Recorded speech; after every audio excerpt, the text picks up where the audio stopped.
What's up, fam? Hey, I'm back. Man, I had audio issues. Okay, got that all straightened out. But I'm back. Thanks for everybody that may have jumped on or jumped back on. I was supposed to be on like a half hour ago. And like I said, man, I had something going um, to get an intern through my, um, but I'm gonna have to get an intern. I just this kind of on the tech side. I know this stuff, but I'm not doing enough every day with it. I get content, I do lives and things like that. But I had to get somebody in here that can operate switchers, 10 cameras, set them up, lighting, and all that stuff. Probably knows a lot more than I do. My expertise is this and guitar playing, writing, producing. But anyway, thanks for everybody that may jump on. I'm gonna give it a minute. And I've been talking about loudness and how loud things should be a few times. And I'm gonna be using my phone as usual, so I can see everybody saying something. So I got it up here on my console this time. But let me get back on the Facebook, and it says I'm live. So let's go here.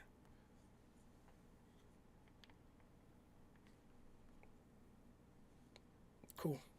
All right, everybody should be able to hear me now. So anyway, I'm going to talk about loudness, and I need to open up. I should have saved that. A couple of things I wanted to show you guys visually. If I connect over here, let me see if I can connect and download this, and I'll key myself in. Well, you'll see me right here.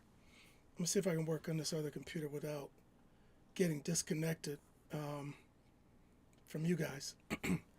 So let's go. I gotta go in my. I gotta go online right quick. Let's see if I'm not locked out. Sometimes I start loading up all these other computers. All right, I'm gonna download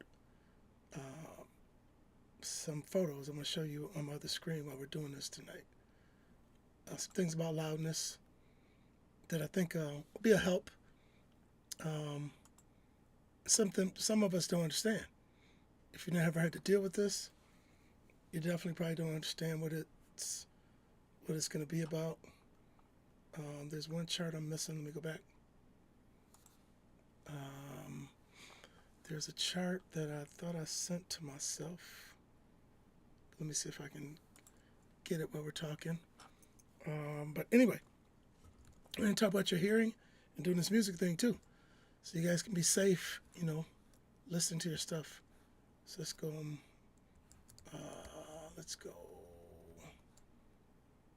normal listening levels. Yeah, let me see if I could pull it up here, and then that way I could save it.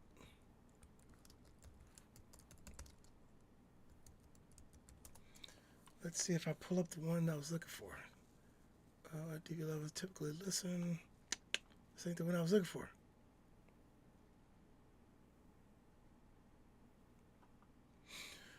All right, I'm gonna go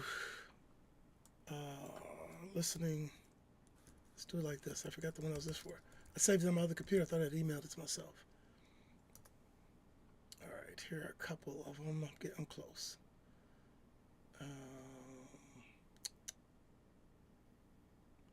Audio. Let me do audio listening levels. Audio listening levels. Here we go. Okay, let's see what I get.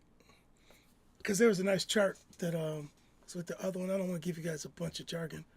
Yeah, I can screenshot this. This will work. This will work. I can put this up. So let me just take a screenshot of this, and let's capture this. We'll capture the selection, and then you guys will be able to see this when I'm talking to. And I'll just go File, Save As, Listening Levels. Levels. Save. All right. So Let me get off the internet on this one. All right, cool. Minimize that. So let's get to it. I may pull a couple songs in. This song I got up.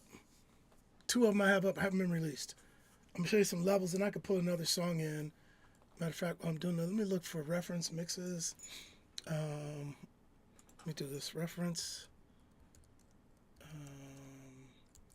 mixes. I got a folder with a bunch of reference mixes, and or is it mix comps? Let's see what it is. PS.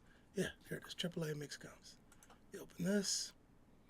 Oh man, I didn't know. It's only two of them. That's not the one I want. Anyway, stay with me. I'm gonna get this. I want you guys to see something with some mixing comps. Or I think I got mixing references. Let's see. So I got a whole folder, man. And watch, I'll find it before we get off. Mixing refs. Yeah, I meant to have all that. I ran into some issues, so I didn't get a couple things on here, man, that I'm going to talk about with you guys tonight.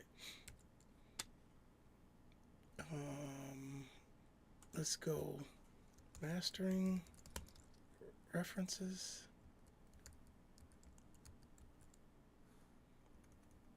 It's crazy. Stick with me. Just give me a second, man. I'll find them.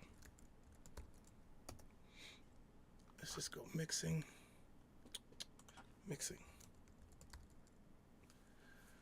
All right, mixing info, mixing references. Comps.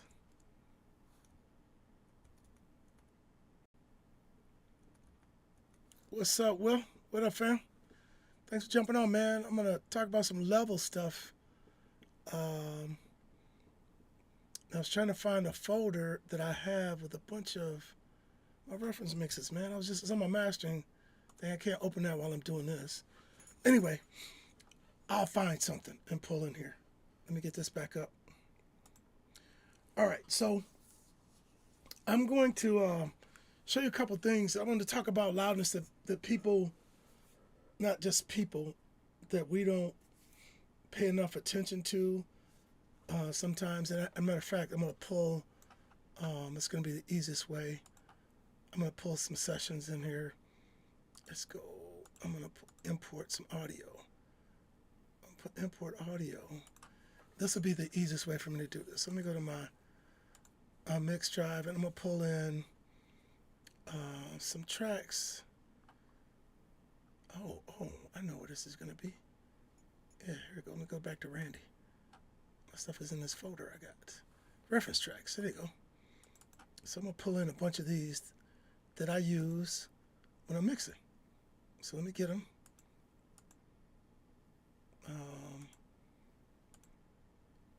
Bunch of them. Let me pull in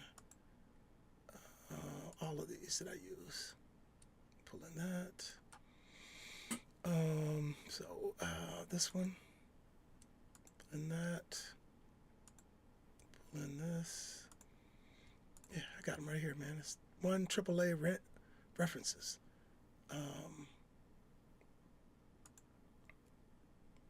And I'll explain why I use these. Because a lot of them got some nice level to them. And here's one that's one of my favorite old school mixes that's got a lot of energy. So I'm gonna grab all of these and pull them in my session, and we'll be able to play them. This one right here, and then that one. I got one more I want to get. This one. All right, convert them. I'm gonna put them all in my session, and we're not gonna listen to all the songs, all the way through. But we're going to put them all in here, and then we're gonna discuss some level inputs or outputs. Both, Will. I'm gonna be talking about inputs as far as level going in, I'm going to talk about recording levels going in, and I'm going to talk about mixing levels, and I'm also going to talk about hearing damage. I have some slight hearing loss at around 5K. When I had my hearing exam with my dad, I took him because his hearing was getting bad, and it was really wild that I was shocked. My left ear was fine. She did my right ear. She did it again. I was in the booth doing the thing. She said, "Have you had some ear pain?" I said, "Every now and then, you know." And what she said was, my hearing was being, you know, okay, now what just happened? I'm looking at my thing and my screen is trying to get me. Mashing the track recording. Both of them will. I'm looking at I'm looking at something on my Pro Tools screen. Hold on. Let me go over here and look at it was showing me that my mic wasn't coming through. No, it's coming through. All right, cool. It just showed me the Pro Tools side. Mixing, mastering, and tracking. And then I'm going to be talking about listening levels when we're working, man. Because, like I said, I got some hearing loss at 5K. 5K is pretty bright, but it bothered me that I did have this hearing loss at 5K. Hey, Gus, Monique, how you doing? So, and a lot of times, you're in choirs, you're in bands, you don't realize how loud the music is playing back. So, what I do use, I got these meters right here. These are old meters, man. This is one I bought from Radio Shack years ago. Radio Shack isn't even in business anymore. They were online for a minute. Here's another one. You see the needle jumping while I'm talking on this one. Here, I got it set too low. But I use this one, the digital readout. When I'm playing back sometimes, I was like, dang, man, I'm playing the music at 90 dB, or 100 dB, which is way too loud. I've been in churches where the music I know was deep in my ears. Both my ears start hurting. I'll go outside. I'll literally go out in the foyer, the hallway, or go outside the building. And I had to do that a couple weeks ago. It was so loud. It was excruciating. And it was a smaller space. I couldn't take it. And for the work that I do, I need to be able to hear well. So anyway, 85 dB is damaging to your hearing on a continual basis. Now, I play my music, probably some of my mastering, when I'm on the mastering side, I might be at minus, not far as not on the recording level, I'll talk about that, but on my meter, sometimes I'm at 90 something dB, which is way, way too loud. It's too loud. It hurts your ears. But what I do is back it down. I had a calibrated unit. This one I'm going to set I got another different unit over here. I have to show it to you that I use. It's by SBL. It's called a 2 control. I just put it in here probably, 8 months ago or so. And it's just an incredible monitoring box.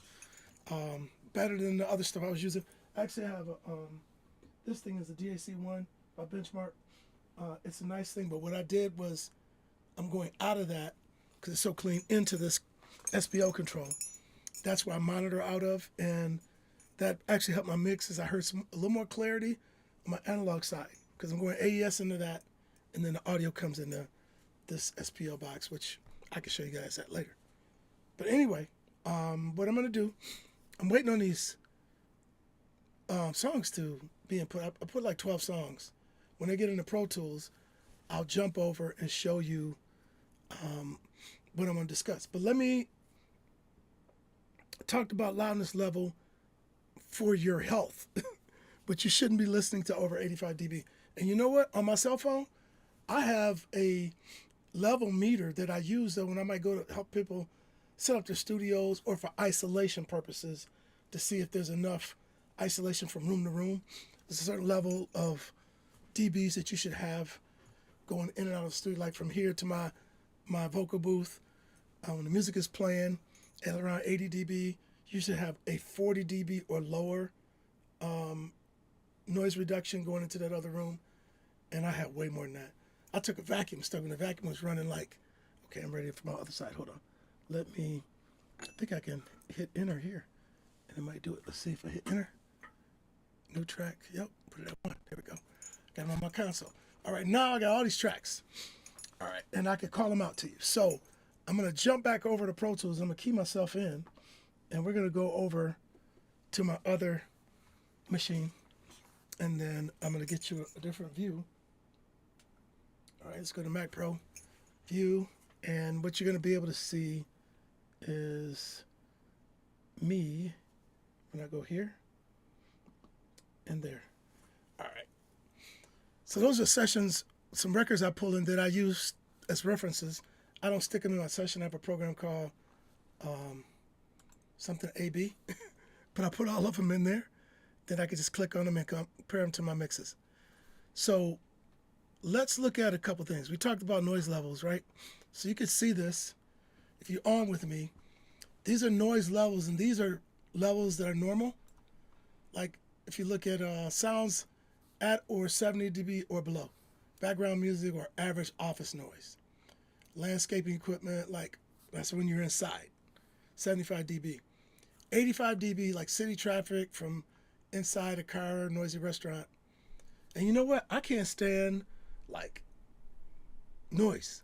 Like if I'm somewhere and there's just a lot of chatter, even at a restaurant or somewhere where a lot of people talking, it drives me up the wall. I want to get out of there because it feels like confusion.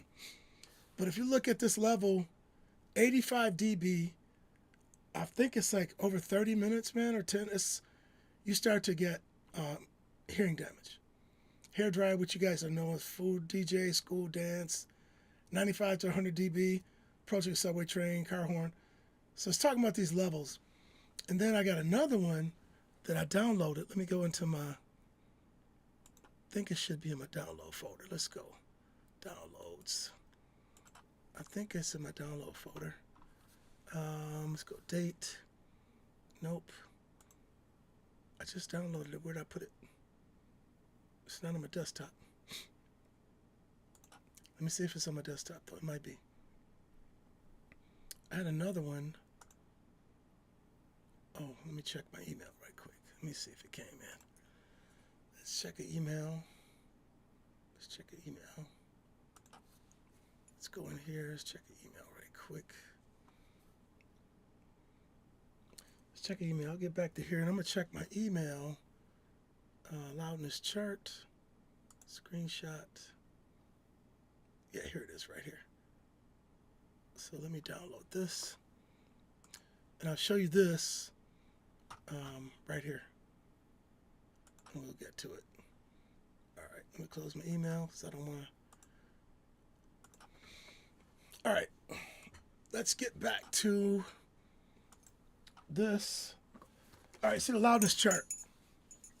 If you're still watching, if you're on here with me, you see this chart where it says awful and amazing. So awful, those are really, that's low level, minus 26, 23, but believe it or not, minus 23 is where you should have like audio for radio, things like that. Then you see listening experience, you see like minus 15, they get this happy face. That's with like normal level of listening to music and things like that. Minus 12, and if you looked like at Spotify, YouTube, they all have these levels of what they say your audio should be. Minus 12, it's cool for like an R&B tune. Minus 9, see what's going down. They're saying, okay, this is making me a little sad for the level of loudness and what it's doing to your ears. But minus 9 is cool. Minus 8 in here is what I mix to. I master, not mix. I mix to minus 18. I'm at minus 18 when I mix. And I could put a box around that. And a box. Let's see if I can. Let me see if I can put a box around that. If I go tools, rectangle selection, let me annotate it. Rectangle. Yeah, I think I can. Yeah. I don't want that to be that thick though. Push this out. That's where I mix. And let me change my box, my line. I want it to be a solid line, smaller line. I want it to be solid. Why is it choppy like that? I don't want it to be choppy. Oh, here, turn that off. There we go. Solid line. Let me change the color. Let's make it red so you can see it. All right, that's my mix. I mix there, and then I master here. And this would be like, I think I can type in it. Let me see. Can I type in it? I'm gonna type a box. Text. Oh, I need a text box. Let me get rid of that. This is like -8. If we're looking at that. So I mix here.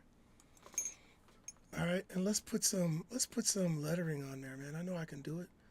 If I can't, you guys can teach me how to do it. I just did it earlier. Let's go. If I right click, or if I go tools, I think I can put annotate text. There we go. So I'm gonna go mix. Let's put mix in this box. MIX mix. Hey, like that. See if I can make it bigger. No, made the whole picture bigger. So if I go back in here, and I'm gonna push it to the middle. Can I make it in the middle? Yeah. I mix here. Mix there, and then master.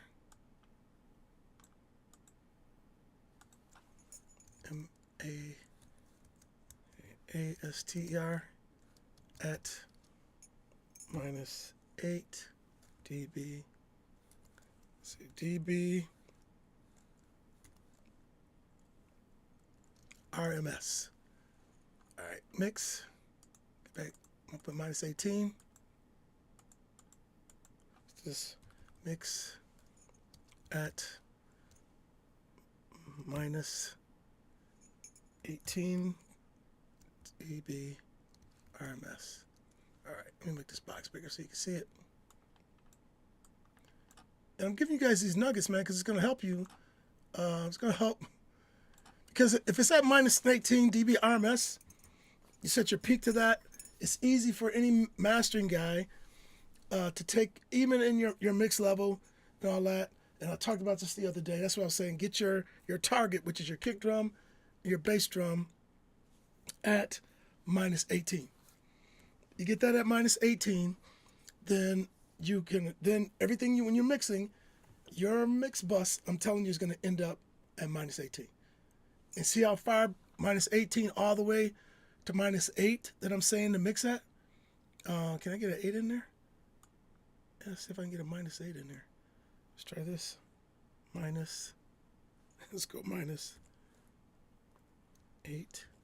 Now I got to create a text box. That's what I have to do it. Let's go. Got to do it again. Tools. What's up, Tommy? Let's go annotate. I got text. So I'm going to go text. Make this bigger. I'm going to put -8 dB. It's not giving me text though. Well, forget it. It's not like giving me a text. Well, I know what I can do. I'm going to copy this. I can grab this down here. It's not letting me copy anything here. This screen is crazy. All right, forget it. I'll right click it. Not let me copy nothing. Anyway, if I could, it'd be -8 dB, which would be in between there. Those are your targets, man. Make this your target. Make it your target. I'm telling you. It's going to help you with your mixes. And your level when you're playing back. So let's check some mixes.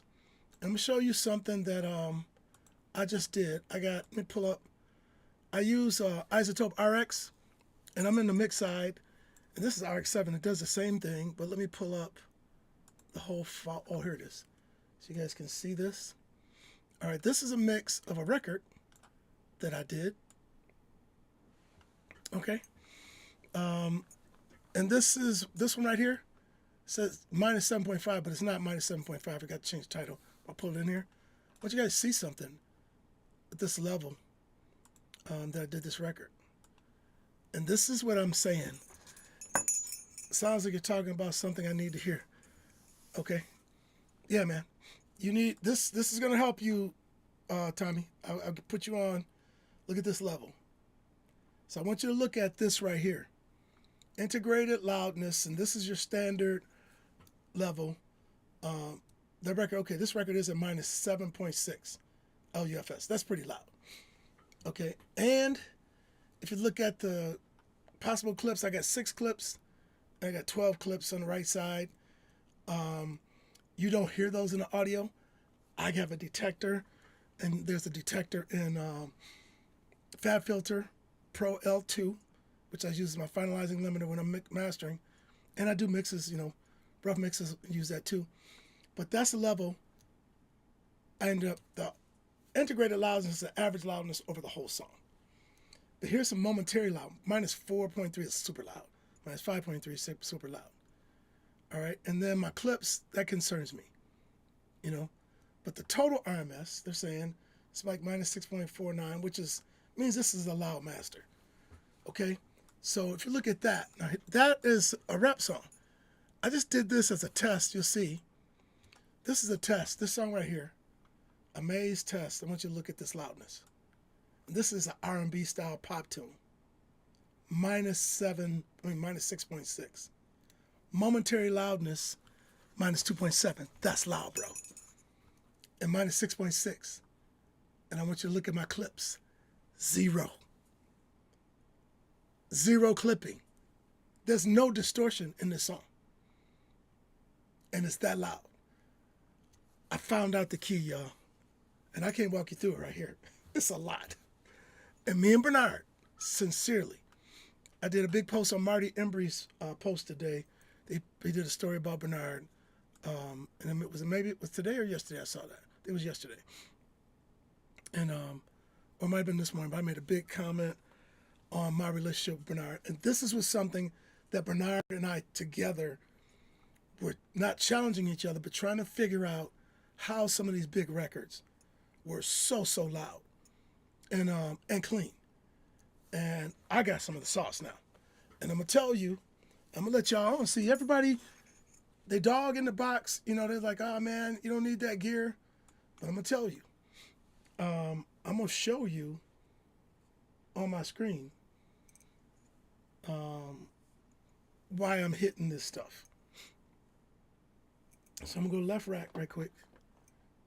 Left rack is what you guys should be seeing right now. Unless I froze. There we go. But you're on left rack. So I'm going to move my camera around a little bit. But you guys got to see what's getting me this juice. And I want to take this camera off this stand, but I really don't want to do that. But I think I will. It'll be easier for me to let you guys see it. I can pop it off here right quick. And I'm going to take my Velcro off so I can move it around. Take both of them off. All right, so that unit right there is, let me see if I can zoom it up on you. Zoom it up for you. Zoom that bad boy. You guys don't have to have, they got a plug-in for this too. I don't use a plug-in, I use hardware. This is a dangerous, see that? The dangerous compressor. I learned about this from a guy, Michael James from LA. He's a phenomenal mixer, doing a bunch of stuff that you guys have heard all over. And then the rest of it, I'm using, see that System 6000? That's a monster, man. That Bob Katz, he's got a book out. Some of the most famous mixing and mastering engineers in the world use this piece to this day. They stopped making them in 2018, but they're incredible, man. I actually have 5 of them now. I use them for mixing and mastering. So I'm using that. I'm using this compressor by Manley. They got a plug-in for that. I own the plug-in. I'm telling you, it doesn't do what this does, like the hardware does. So this is part of my sauce, okay? It's part of my sauce. And then if I flipped you guys over to the right rack, over here, I'm using, I need to pull this camera off too. Let me get this back. Oh, you see it? I'm using another, let me loosen this up. I'm using this compressor. I showed you guys this before. It's STC 8 compressor limiter. All right. And then, You know, that's all my analog. Then I hit the digital realm. And once I hit digital, let's get back to me. Once I hit digital, man, I'm pushing the level at that time. But I'm bringing my level through my analog hardware, like at minus, when I get it in there, I'm running like minus 15 dB, which is loud for analog gear. So if you guys getting it, man, I'm telling you, this is no joke. And you can do this in the box, but you're going to do it with some buzzing and crunchiness and distortion.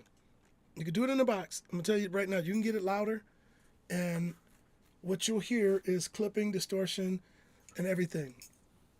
And Tommy, so tonight, man, if they're bringing you a 2-track that you're going to mix this record or track vocals with, or if you're building a track, make sure that your kick drum or if your loop has a hard-hitting kick and an 808, make sure that the level is at minus 18. If you have to go in and do the clip gain and gain it down. So I'm going to